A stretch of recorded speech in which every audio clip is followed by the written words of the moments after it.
sebutkan. Siapa yang bisa menjawab tadi? Alat gerak manusia. Coba. Terus alat gerak sayap pada hewan. Contoh. Burung. Alat gerak otot perut pada hewan. Contoh.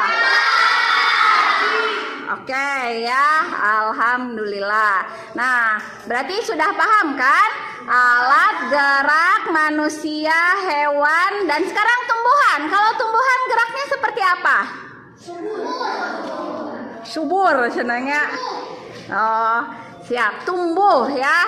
Dari kecil sampai besar. Nah, itu tandanya tumbuhan bergerak ya. Kalau tumbuhan mati berarti itu otomatis tidak bergerak ya.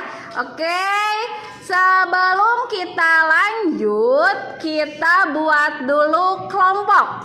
Ayo, udah disebutkan kan tadi kelompoknya siapa saja? Sok, sekarang kalian buat kelompok. Oke, sebelum kita diskusi, Ibu akan menjelaskan tentang gerak pada makhluk hidup ya. Setiap makhluk hidup itu pasti bergerak. Namun gerak yang dilakukan setiap makhluk hidup itu berbeda ya. Yang pertama, gerak pada tumbuhan. Pada tumbuhan, gerak yang dilakukan itu terbatas. Misalnya, bunga yang semula kuncup bergerak perlahan-lahan menjadi mekar, cina ya. Jadi tumbuhan itu tidak bergerak berpindah tempat ya, tapi diam di tempat. Tapi ya cirinya tadi kayak apa? Dari kuncup itu bergerak menjadi mekar ya. Nah, sekarang berbeda dengan gerak pada hewan ya.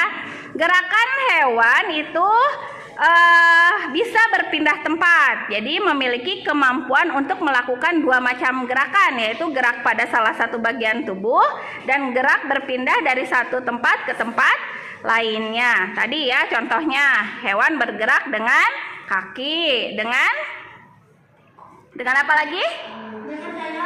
Dengan sayap, dengan otot perut, terus dengan sirip ya itu. Nah, sekarang gerak pada manusia. Gerak pada manusia itu hanya bagian tubuh saja. Nah, tetapi dapat melakukan gerak berpindah tempat ya.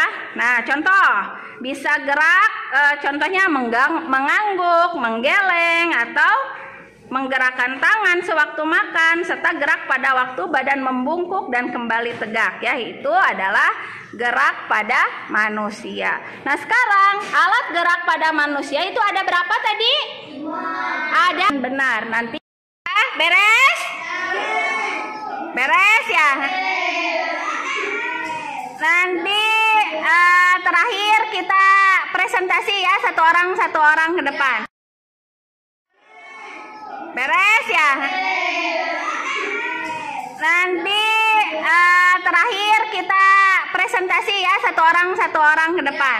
Nah, sekarang Ibu akan membahas tentang gagasan pokok. Di kelas 4 sudah dipelajari ya. Nah, sekarang Ibu akan mengingatkan kembali. Gagasan pokok itu adalah apa? Gagasan utama atau beres ya. Tadi Ibu sudah menjelaskan tentang alat gerak hewan dan tentang gagasan pokok. Nah, sekarang tadi sudah Ibu sebutkan, kalian ketua kelompoknya akan mempresentasikan tentang gerak hewan dan gagasan pokok. Sok, sekarang kelompok yang pertama, Hanani, silahkan ke depan. Pembelajaran hari ini selesai ya.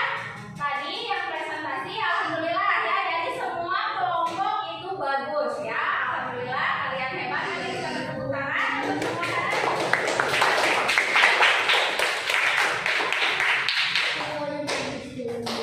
Nah, jadi ya tadi kita sudah simpulkan pembelajaran hari ini. Kita belajar tentang alat gerak makhluk hidup dan tentang gagasan pokok ya. Dan besok kita akan melanjutkan ke pembelajaran yang berikutnya, yaitu tema 1 PB 2 ya.